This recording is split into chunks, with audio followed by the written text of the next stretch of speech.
से कह रहे हैं कि माता जी हमें पूरी बात बताओ, कल क्या होने वाला है। इतने में तो अयोध्या के बाहर तो क्या हो रहा है, राम सीता राम सीता राम सीता राम राम सीता राम सीता राम सीता राम सीता राम राम सीता राम राजा राम राजा राम राजा राम राम राम सीता राम सीता राम सीता राम राम सीता राम सीता राम सीता राम सीता राम राम सीता राम सीता राम सीता राम सीता राम राम सीता राम सीता राम सीता राम राम सीता राम सीता राम सीता राम राम सीता राम सीता राम सीता राम राम सीता राम सीता राम सीता राम राम सीता राम सीता राम सीता राम राम राजा राम राजा राम राजा राम राम राजा राम राजा राम राजा राम। और ये राजा रामचंद्र भगवान की महाराज बातें सुनते हुए आ रहे हैं। एक बालिका अपने मां से पूछ रही, अम्मा वो महाराज दशरथ के पुत्र राम का कल अभिषेक होने वाला है। बोले हाँ बेटी, आज रात भर अपने को सोने का नहीं है। बोले क्यों? बेटी राम जी की सवारी निकलेगी तो कोई जल्दी थोड़ी निकल जाएगी। झूमते हुए कीर्तन करते हुए गाते हुए लोग धीरे धीरे चलेंगे और अभिषेक होते होते शायद सायंकाल हो जाए, कितना समय लग जाए। अपने घरों के सामने आने जाने वाले व्यक्तियों को यहाँ जल पिलाना है, प्रसाद बांटना है, ये काम करना, इसलिए बड़े बड़े कोठियां जल की भर लो। अपने घर के सामने बांदरवार बांध लो। मां अपनी प्रिय बेटी से कहती कि पुत्री, जिस समय हमारे घर की ओर कृपा दृष्टि करके राम जी निहारे, उन राम को हृदय में बसा लो, जीवन हमारा सफल हो जाएगा। राम प्रेम के अंदर अयोध्या आज प्रसन्न हो रही है। महाराज दशरथ उस अयोध्या को देखते हुए जा रहे हैं। आनंद ही आनंद मन रहा है। उस आनंद को हृदय में लिए हुए महाराज दशरथ कैकेयी को प्रिय सूचना देने के भाव से गए तो जिस द्वार के ऊपर नित्य कैकेयी हाथ जोड़ करके उनका स्वागत करने के लिए खड़ी रहती थी, आज उस द्वार पे कोई खड़ा नहीं है। महाराज का हृदय हिला, हृदय हिल जाता है। सब लोग जानते हैं कि घर में आते से ही जिस प्रकार नित्य उनकी पत्नी उनका स्वागत करती है, अगर किसी दिन नहीं करती है स्वागत तो वो समझ जाते हैं कि आज कोप भवन में है। महाराज का हृदय पूरी अयोध्या की उस खुशी की ओर देख करके, इधर ये अप्रसन्नता देख करके प्रतिहारी द्वारपालिका से पूछते हैं कि महारानी, द्वारपालिका भी बोलती नहीं है। महाराज उस कक्ष में जाते हैं जहां कैकेयी रोज बैठी रहती थी, तो वहां कक्ष के अंदर शैया पर भी नहीं है। विदर्शिता यदा देवी कुब्जया पापया भृशं तदा शेते स्म सा भूमौ दिग्ध विद्धेव किन्नरी। और वो जाकर के कैकेयी क्या करती है कि उस कोप भवन के अंदर भी एक शैया रहती है, उसपे तो नहीं सोती है, मिट्टी रहती है, वहां फर्श नहीं रहती है, धूल के अंदर जाकर सो गई और कोने के अंदर अपने सिर को टिका लिया। उसकी फैली हुई वेणी केश पास उसके पेट के ऊपर से आता हुआ कटी प्रदेश तक ऐसा फैला है कि मानो महाराज दशरथ को काटने के लिए उसने कोई नागिन पाल रखी है। मानो कोई मृग को फंसाने वाली शेरनी बैठी है। आज तक जिस सौंदर्य से उनने महाराज को प्रसन्न किया, वो सौंदर्य आज उनके लिए एक विष हो गया है और श्वास ले रही है, जोर से फुफकार रही है नासिकाओं से। महाराज को एक द्वारपालिका ने कहा, प्रतिहारी तथोवाच संत्रस्ता तु कृतांजलि देव देवी भृशं क्रुद्धा क्रोधागारम अभिद्रुता। कुब्जा तो बैठ गई एक तरफ जाकर के। द्वारपालिका बहुत शालीन थी। वो कहती है, महाराज आप कहां कहां खोजोगे? उन्होंने पूछा, मंदिर में गई है क्या? पूजा पाठ कर रही है? कहीं दिव्य स्नान करने की अभिलाषा से सेवकों को सेविकाओं को लेकर के सरयू नदी गई है क्या? इतना सुनते से तो द्वारपालिका के आंसू आ गए। महाराज अपराध क्षमा होवे, राजाओं को अशुभ सूचना नहीं देना चाहिए, किंतु आपकी प्रियतमा आज क्रोध करके कोपागार की तरफ गई है।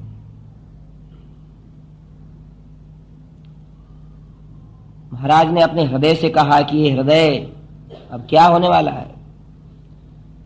जाकर के द्वार कुछ खुला हुआ था, कुछ बंधा हुआ था, कुछ बंद किया हुआ था। उसके दरार में से महाराज दशरथ ने देखा, तत्र ताम पतिताम भूमौ शयानाम अयथोचिताम प्रतप्त इव दुखेन सोपश्यत् जगति पतिः। सोचते हैं क्या करूं, देवी का ऐसा विकराल रूप जो आज तक मैंने नहीं देखा। भीतर जाकर के उनसे कहा कि हे देवी, जैसे आकाश के किसी भाग से कोई तारिका टूट करके जमीन पे शोभा नहीं देती है, उस चमकती हुई तारिका के लिए वह नील गगन ही एक उत्तम स्थान होता है। ऐसे महाराज दशरथ के इस राजप्रासाद में शुभ्र शैयाएं हैं, जिनके ऊपर आप इठलाती हुई सुंदर लगती हैं। मैं आपका चक्रवर्ती सम्राट सेवक हूं। आप इस प्रकार कोप भवन के अंदर दुखी और द्रवित हो रही हैं। ऐसा वो नारियां करेंगी जिसका भाग्य निम्न है। मुझ जैसे प्रियतम को प्राप्त करके आपको ऐसा दुख नहीं करना चाहिए। और एक बड़े सुंदर स्वभाव के महाराज दशरथ थे। कुछ लोग ये भी कहते हैं कि महाराज का उनके प्रति बहुत अधिक भाव था, स्नेह था, सौंदर्य पास में महाराजा को बांध लिया था। महाराज दशरथ इतने बड़े विशाल चक्रवर्ती सम्राट होते हुए भी सौंदर्य के भूखे थे, ऐसा भी कुछ लोग कहते हैं। जो भी महाराज ने ज्यों ही उसके केश पास को हाथ लगा करके उठाना चाहा तो वहां से उछल करके दूसरे कोने में गिर गई।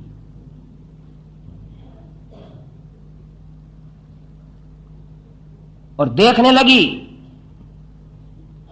महाराज दशरथ कहते हैं कि देवी आदेश दो, किस व्यक्ति को जेल में डालना है, किसको जेल से छोड़ देना है, किस अपराधी को मुक्त करना है और किस निर्दोष व्यक्ति को दंड देना है, कौन मृत्यु को प्राप्त करे, कौन जीवन को प्राप्त करे।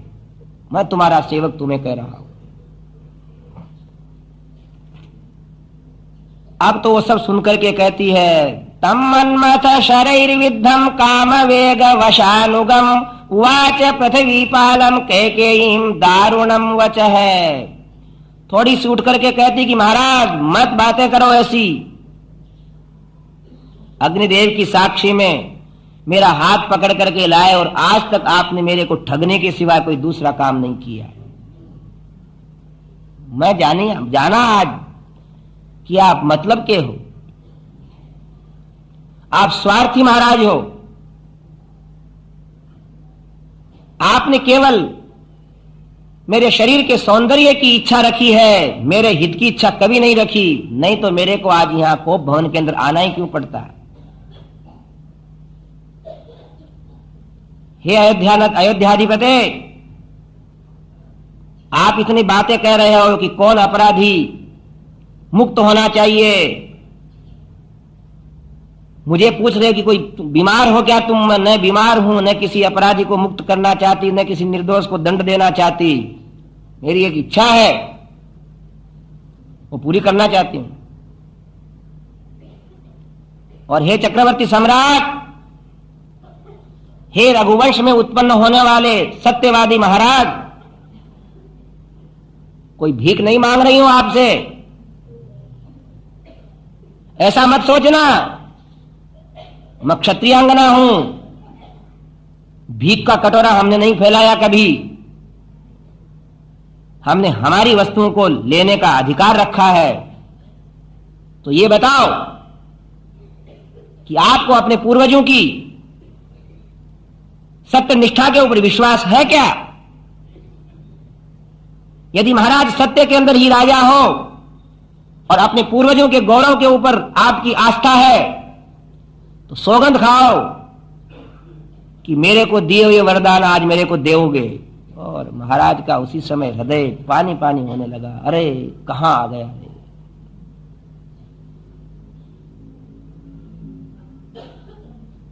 विचार में पड़ गए।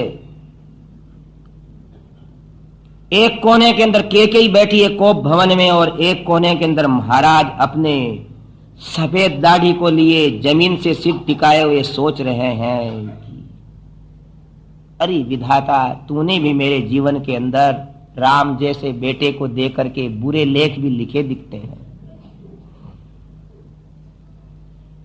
देवी वो कहती, महाराज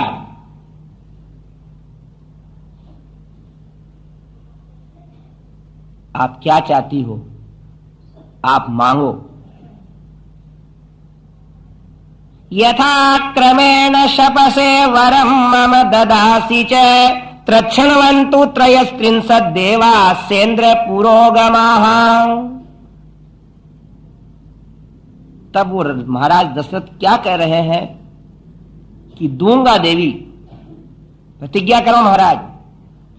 तो क्या प्रतिज्ञा करते हैं महाराज? दशरथ ने समझदारी की कमी नहीं रखी। यम मुहूर्तम अपश्यंस्तु न जीवे तमहम ध्रुवम तेन रामेण कैकेयी शपेते वचन क्रियाम तेना जयेन मुख्येन राघवेण महात्मना शपेते जीवनार्हेण ब्रूहियन् मनसेप्सितम्। कि हे कैकेयी, मैं जिस श्री राम को न देखे बिना एक मुहूर्त भी नहीं जीता हूं। कैसी बात कही देखो कि जिन रघुनंदन को बिना देखे मैं एक मुहूर्त भी नहीं जी सकता हूं, उस राम भद्र की सौगंध खा करके कहता हूं कि तेरे को वरदान दे दूंगा। कैकेयी मन में कहती है कि देखो, ये सोचते हैं कि मैं राम के लिए कुछ नहीं मांगू, और उनका संकेत यही था कि राम के लिए अगर तू कुछ बुरी बात कहेगी तो मैं नहीं जीऊंगा। महाराज ने कह तो दिया दे दूंगा, दे दूंगा। बड़ा आदमी कह देता है ना, बड़ा आदमी, उनसे तो हां भरवाना ही कठिन है। हां भरवाली तो अंगीकृतम सुकृतिनो न परित्यजंती। फिर तो रघुकुल रीति सदा चली आई, प्राण जाए पर बचन न जाई। अब तो उठ करके खड़ी हो गई, और जैसे शेरनी किसी कारण से छटपटाते हुए मृग के ऊपर टूट पड़ती है, वैसे उसने अपने वाग वज्र छोड़ना शुरू किया। महाराज आपने देने का कहा है। चंद्रादित्यो नभश्चैव ग्रहा रात्र्या हनि दिशः जगच्च पृथ्वी चैव सगंधर्वास राक्षसाः निशाचराणि भूतानि गृहेषु गृहदेवताः यानि चान्यानि भूतानि जानीयुर्भाषितं तव। ये चंद्रमा और सूर्य देखते हैं, ये आकाश देख रहा है, दिन और रात देख रहे हैं, पृथ्वी देख रही है, गंधर्व राक्षस देख रहे हैं, सुन रहे हैं कि ये चक्रवर्ती सम्राट रघुकुल नरेश महाराज दशरथ मेरे को मेरे 2 वचन देने की प्रतिज्ञा कर रहे हैं। महाराज कहते हैं देवी प्रतिज्ञा करता हूं। अब वो बोलने लगी। ततः परमुवाचेदं वरदं काममोहितं वरौ देयौ त्वया देव तदा दत्तौ महीपते। कि जब आप मूर्छित हो गए थे, उस समय आपको मैं उस भयंकर युद्ध के मैदान में स्वयं परिश्रम सहन करती हुई बचा करके लाई। तब आपने खुश होकर के मुझे वरदान दिए, महाराज इस केकई का दिया हुआ जीवन जी रहे हो आप, इसलिए मैं वरदान मांग रही हूं। तो प्रथम वरदान क्या मांगा?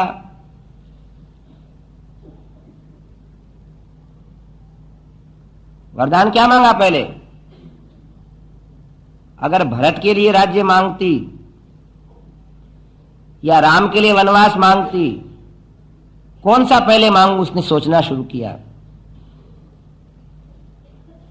अभिषेक समारंभो राघवस्योपकल्पित है, अनेनैवाभिषेकेण भरतो में भिषिच्यताम्। कि जिस आज की तैयारी को आपने आरंभ किया है और कल आपके कौशल्यानंदन राम का, आपके कौशल्यानंदन राम का, अब अपने से रिश्ता तोड़ लिया उसने। जब राम से कोई रिश्ता तोड़ लेता तो बुद्धि खराब हो जाती है।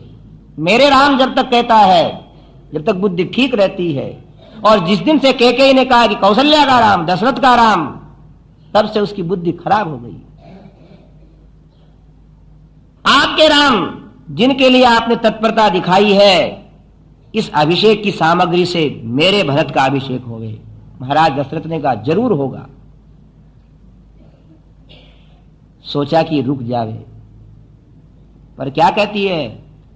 नव पंचज वर्षाणि दंडकारण्यमाश्रित है, चीरजिनाधरो धीरो रामो भवतु तापस है।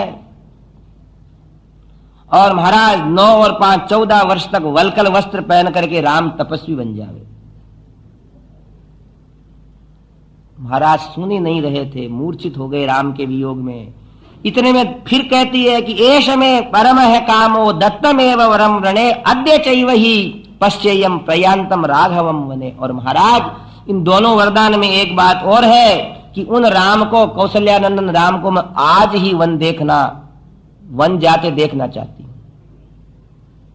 क्योंकि कई लोग शंका करते हैं कि महाराज दशरथ को कह देना था कि मैं भरत को बुला करके अभिषेक करा देता हूं और राम को वन भेज देता हूं। पर सरस्वती ऐसी बैठी उसके हृदय में कि भरत तो आवे जब आवे, पर राम को तो आज के सूर्य उदय होने के बाद, अस्त होने के पहले वन में भेज दो। सराज राजो भव सत्य संग्रह, कुलंच शीलंच हि जन्म रक्षच, परत्र वासे हि वदन्त्यनुत्तमं तपोधनः, सत्यवचो हितं नृणाम्। अजी महाराज मूर्छित क्या हो गए? सत्यवादी हो, धर्म की रक्षा करो, अन्यथा मृत्यु के बाद जब वहां स्वर्ग में जाओगे तो द्वार बंद मिलेंगे आपको।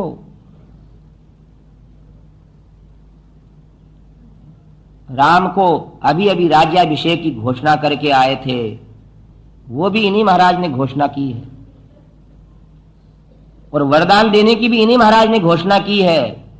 इसलिए दशरथ सोचते हैं कि अगर ये मानता हूं तो उधर झूठा होता हूं, और इसकी नहीं वो मानता हूं तो इधर झूठा होता हूं।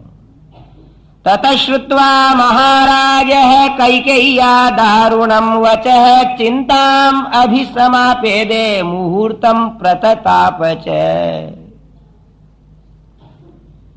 महाराज ने जिस समय अपने सिर को उस शैया के ऊपर बैठ करके नीचे डाला, जिस झटके से वो सिर नीचे गिरा, उस दिन अयोध्या का वह राजप्रासाद भी एक झटका खा जाता है।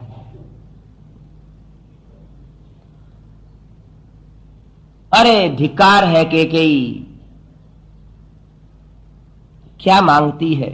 बिना सूर्य के शायद संसार जी जावे, बिना पानी के फसल हो सकती है, किंतु राम के बिना मैं तो नहीं जी सकता। देवी किसको वन भेज रही हो? सत्येन लोकान जयति। जब मैंने प्रजा के सामने कहा कि मैं राम को राजा बनाना चाहता हूं, तो प्रजा ने कहा कि ये नरेश, एक अयोध्या का राज्य नहीं, 14 भुवन का राज्य अगर राम करे तो राम बड़े हैं, राज्य छोटे हैं। हे राम, मेरे लिए जीवन के अंदर क्या सुनना पड़ रहा है, कह करके राम प्रेम में प्रजा का राम के प्रति स्नेह था, उस भाव को याद करके मूर्छित हो गए वो कि देवी कैकेयी,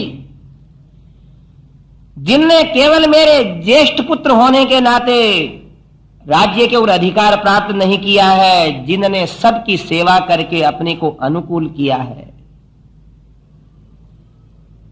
राम ने कैसे जीता दुनिया को? सत्येन लोकान जयति द्विजान दानेन, ब्राह्मणों के घरों में जाकर के वो उनकी सेवा और दान धर्म किया है कि ब्राह्मण लोग याद करते हैं उनको,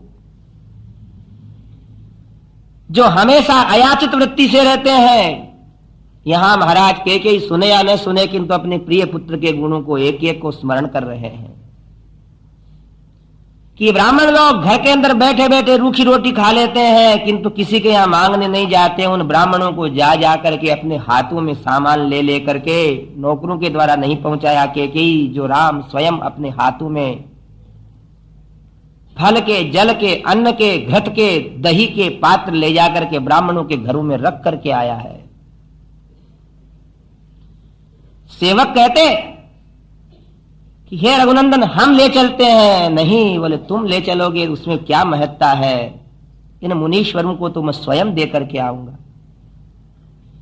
गुरुन शुश्रूषया, और पूरे सारे हमारे पूज्य जनों की जिसने सेवा करके दुआएं ली हैं। कैकेयी, कल तक तू कहती थी कि राम बहुत अच्छे हैं, तेरे को क्या हो गया? युधि शास्त्रवान, और शत्रुओं को उनने अपने भयंकर धनुष से बाणों की चोटें कर करके विजय किया है। हमेशा विनीत रहने वाले उन राम को मैं और तू अगर वनवास देंगे, कैकेयी सुन ले, मैं तेरी ओर हाथ जोड़ करके प्रार्थना कर रहा हूं। अंजलिम कुर्मि कैकेयी, पादौ चापि स्पृशामि ते, शरणं भव रामस्य, मा धर्मो मामिह स्पृशे। क्या कर सकता पुरुष? और सुंदर बातें कह करके अंजलिम कुर्मि कैकेयी, तेरे मैं हाथ जोड़ रहा हूं, और यहां तक उनने किया कि चरणों में पड़ रहा हूं। अरे उस गुणाभिराम राम की रक्षक बन कैकेयी, नहीं तो तू तेरे जीवन के अंदर कभी भी सुख की नींद नहीं ले सकी। किसको वन भेज रही है तू? राम को। पर रो रहा है दशरथ का हृदय। कैकेयी के निष्ठुर पाषाण जैसे हृदय में तो एक बूंद भी प्रवेश नहीं हो रही है।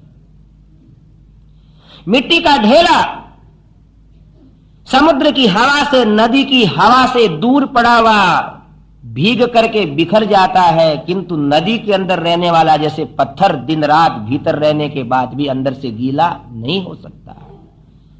वैसे कैकेयी का कठोर हृदय तो पछता रहा है, पछता नहीं रहा है। तब महाराज दशरथ की ओर बड़ी तीव्र दृष्टि कह करके कहती है कि ए महाराज, जिस दिन आपका राम जन्म ही नहीं लिया था, न राम, न लक्ष्मण, न भरत, न शत्रुघ्न,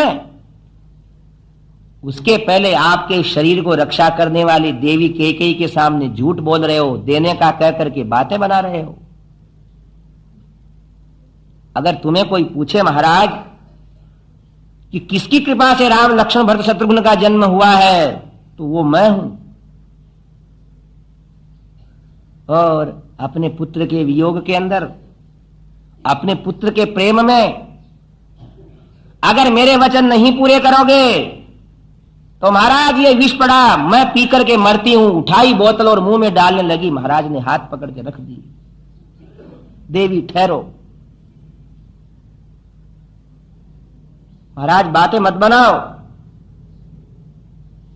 जैसे आपके सगर नाम के राजा ने अपने बेटे असमंजस को वन में भेज दिया था, एक कपोत की रक्षा करने के लिए शैब्य नाम के राजा ने उस बाज को अपना शरीर को काट करके दे दिया था। अलर्क नाम के तपस्वी ने अपने नेत्र दे दिए थे हां भर करके। और आप चक्रवर्ती सम्राट कहलाते हो, अपने पूर्वजों का चरित्र देखो, मेरे सामने वैसी बातें बना रहे हो।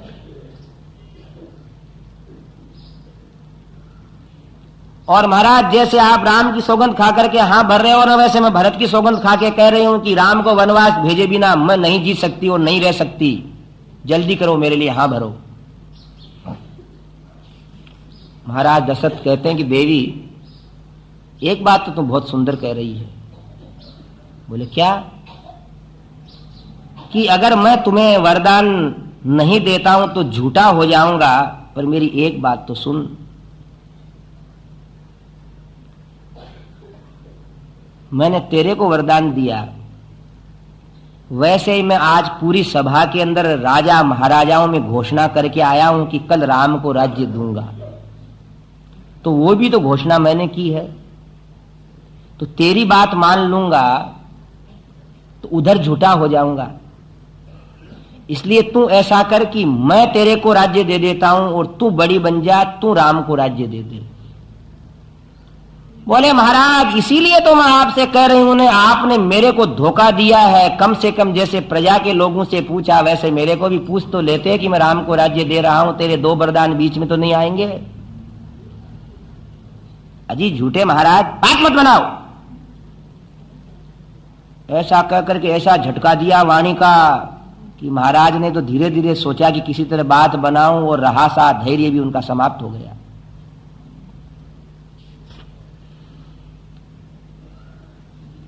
अब महाराज दशरथ सोचते हैं कि अब कुछ उपाय नहीं है। हे रात्रि तू आज व्यतीति मत हो, मेरे प्राण चले जावें। फिर कहा कि केकई कह दूंगा कर दूंगा और मेरा बेटा राम वन में चला भी जाएगा, पर याद रख दशरथ बचेगा नहीं, तू विधवा हो जाएगी। अभी भी रात्रि का समय शेष है, यदि तेरे को भगवान बुद्धि देवें तो सुबह होने तक और सोच ले।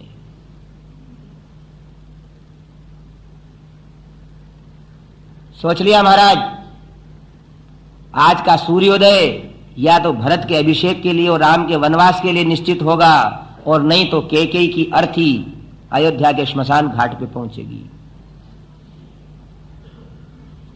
समय बीतने लगा, धीरे धीरे रात्रि ढलने लगी।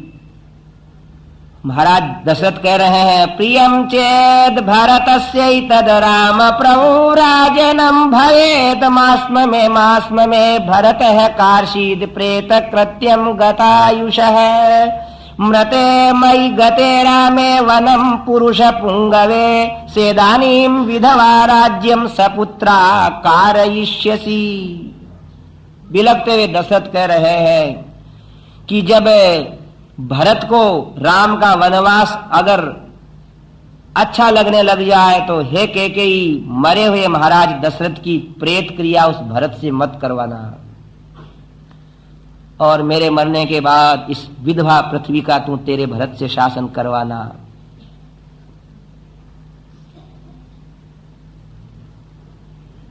इस जगत के अंदर इक्ष्वाकु वंश के अंदर महाराज दशरथ सोच रहे हैं कौन सा पाप आया है कि जहां की महारानी इतने कठोर हो गई। आज जब सारी प्रजा राम को प्रेम कर रही है तो इसका क्या नृशंस स्वभाव हो गया। सभूमि पालो विलपन अनाथवत स्त्रिया गृहीतो हृदयेति मात्रया पपात देव्याश्चरणौ प्रसारितौ उभौ असंप्राप्य यथा तुरस्तथा। एकदम प्रातः काल होने वाला था कि एक चिड़िया चहचहाई, और महाराज ने चिड़िया की चहचहाट सुनते से ही सोचा कि प्रभात होने वाला है।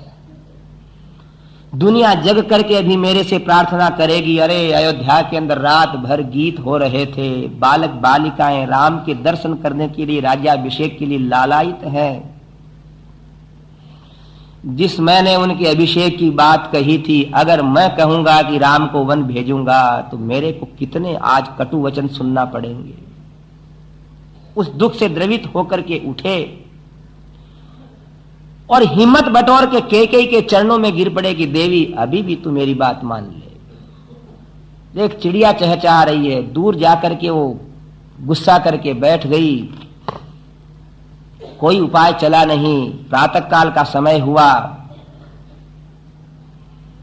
यन्मे मंत्र कृतः पाणिरग्नौ पापे मया धृतः संत्यजामि स्वयं चैव तव पुत्रम सहत्वया। कि हे देवी, तूने मेरी रक्षा की इसलिए वरदान भी मैंने तेरा मान लिया है। बाकी अब स्वामी के पति के अधीन जो बात है वो भी मैं कह देता हूं कि जिस हाथ को मैंने अग्निदेव की साक्षी में तेरा पकड़ के पत्नी बनाया था, उस हाथ को छोड़ता हूं आज। तू पापी नहीं है। कैसा बदला लिया है पति प्यार का, क्या यही है नियम संसार का। तूने डस ली है नागिन बन गई है मेरे लिए तू। तेरे और तेरे भरत को त्यागता हूं, ऐसा कह करके महाराज तो अंतःकरण में राम को वनवास की बात कह चुके हैं और मूर्छित होकर के वहां गिर पड़े।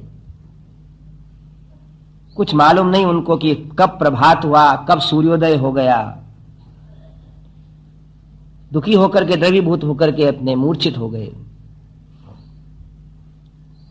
प्रातः काल चहल पहल हो गई, मंगलवाद्य बजने लगे, ध्वनि आने लगी मोहल्ले मोहल्ले से, जय सिया राम, जय जय सिया राम, राम जय सिया राम, जय जय सिया राम, मैं जय सिया राम, जय जय सिया राम, मैं जय सिया राम, जय जय सिया राम।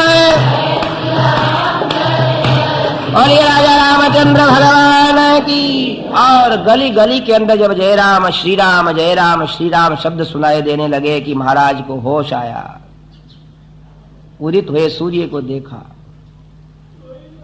कि अरे मुझ आतुर के सोए सोए सूर्योदय हो गया। हे पुत्र राम, कल जिस वाणी से तुम्हें हृदय लगा करके युवराज बनने का मैंने वचन दिया था, तुम कौशल्या के राजप्रासाद में बैठे हुए नहीं समझ रहे हो कि यहां मेरे को किस प्रकार एक शेरनी ने अपने पंजों, वचन रूपी पंजों का प्रहार कर करके दुखी कर दिया है। इतने में सुमंत्र आकर के कहते हैं, यथा ह्यपालः पशवो यथा सेना ह्यनायका, यथा चंद्रम बिना रात्रिर यथा गावो बिना वृषम। सुमंत्र महाराज दशरथ के स्नेही थे। उन्होंने कहा, यथा ह्यपालः पशवो,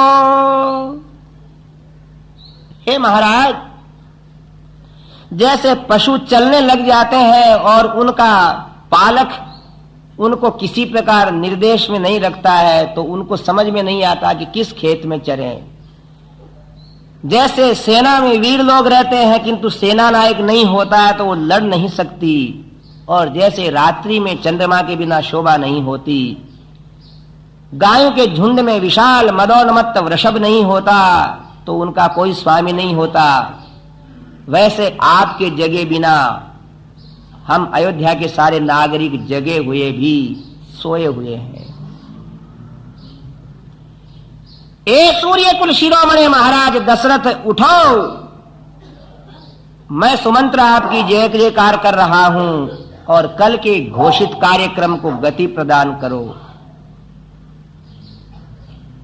और दशरथ जग करके सोचते हैं कि कल तक तो दशरथ ऐसा था, पर हे सुमंत्र, कौन तुम्हारा मालिक अब?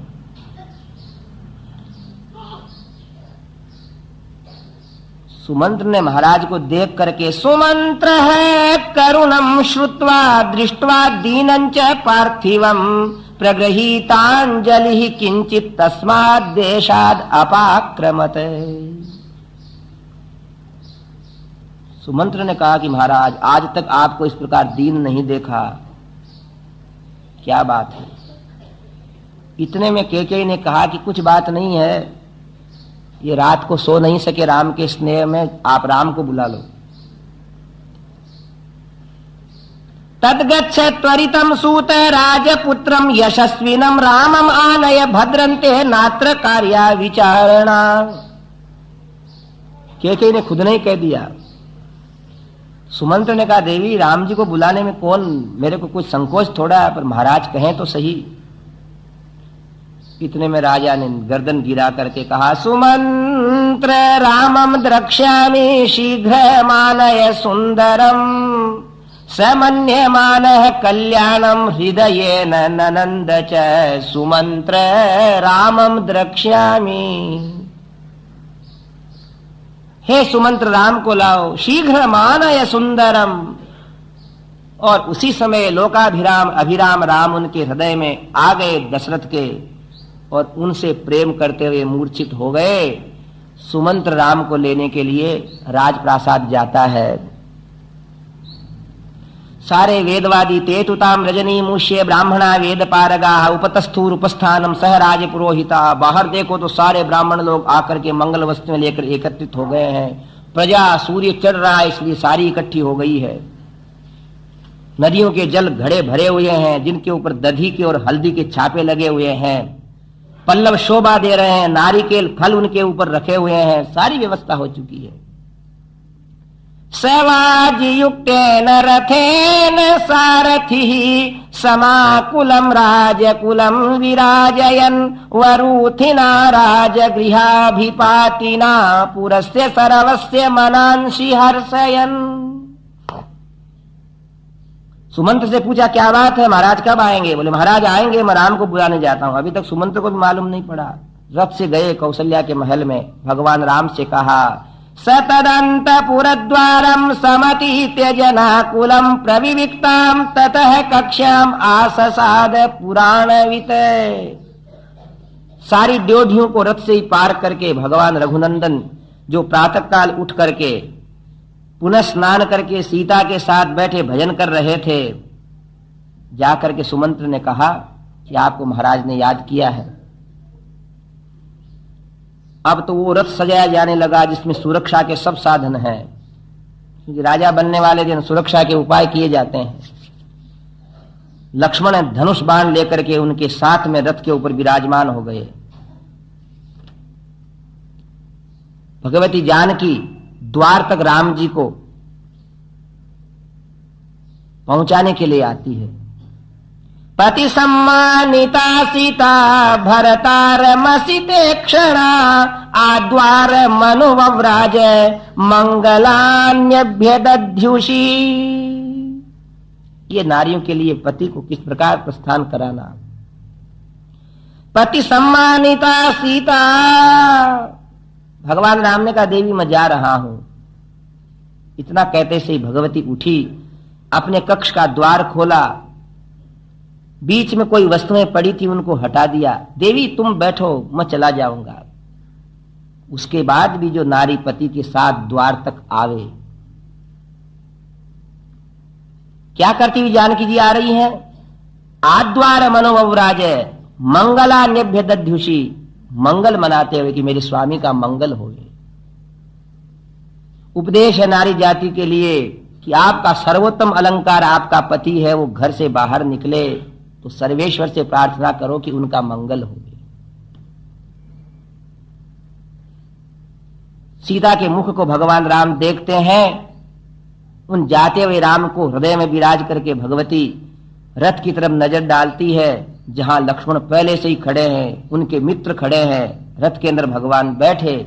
दीक्षितम व्रत संपन्नम वराजिन धरम शुचिम कुरंग श्रृंग पाणिंच पश्यन्ति त्वाम भजाम्यहम।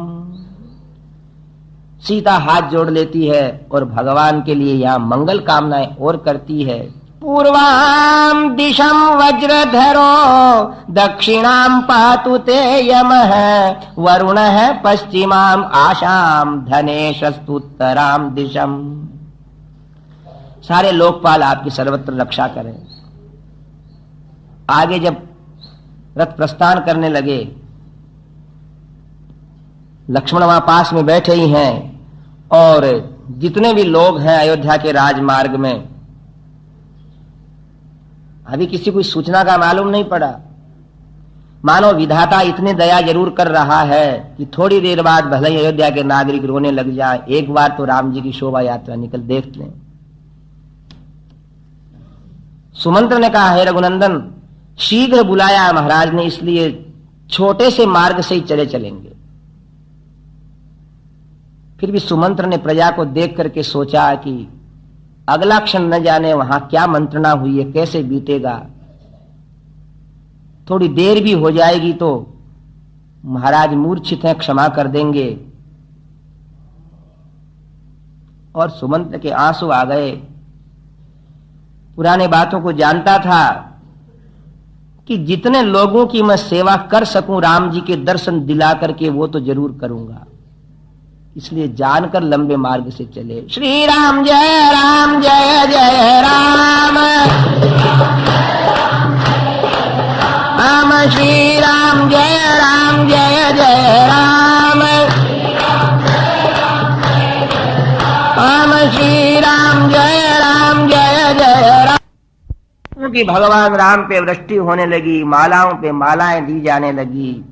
भगवान राम अपने करुणा दृष्टि की वृष्टि से सबको देख रहे हैं, सब लोग उनको देख रहे हैं। एक सूर्य को जैसे कोटि कोटि लोग प्रणाम करते हैं, चंद्रमा की शीतलता एक साथ हजारों लोग प्राप्त करते हैं। इसलिए क्या कहते हैं, रामचंद्र कृष्णचंद्र जो इतने शीतल हैं कि करोड़ों दृष्टि उनके ऊपर एक साथ लगती हैं। और महर्षि वाल्मीकि कहते हैं कि यश्च रामं न पश्येतु यंच रामो न पश्यति निंदितः सर्वलोकेषु स्वात्माप्येनं विगर्हते। कोई इतने शब्दावली ये कठिन नहीं है, इतने सरल है। क्या कहते हैं वाल्मीकि मुनि, भाव की बात कि जिस व्यक्ति ने राम को नहीं देखा और जिसको द्रवीभूत होकर के राम ने वापिस नहीं देखा, अयोध्या का वह नागरिक क्या समझता था कि मेरा जन्म यहां क्यों हुआ है। निंदित है सर्वलोकेषु, और आगे क्या कहते हैं, स्वात्मा पेनम विगर्हते, उसका जीवात्मा उसको धिक्कारता है। ये महत्व की बात कह दी है कि मानव शरीर प्राप्त करके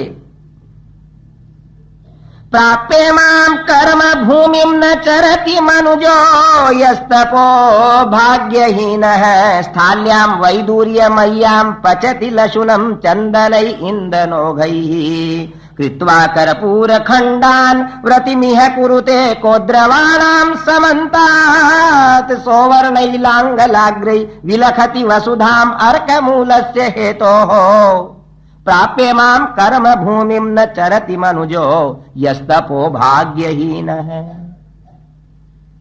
कि इस मानव शरीर को प्राप्त करके जो व्यक्ति यूं ही भटकता है, डोलता है, राम से रहित होकर के राम के भजन का आनंद नहीं लेकर के, वो क्या करता है, सोने की चांदी की कढ़ाई में मानो लहसुन बना रहा है।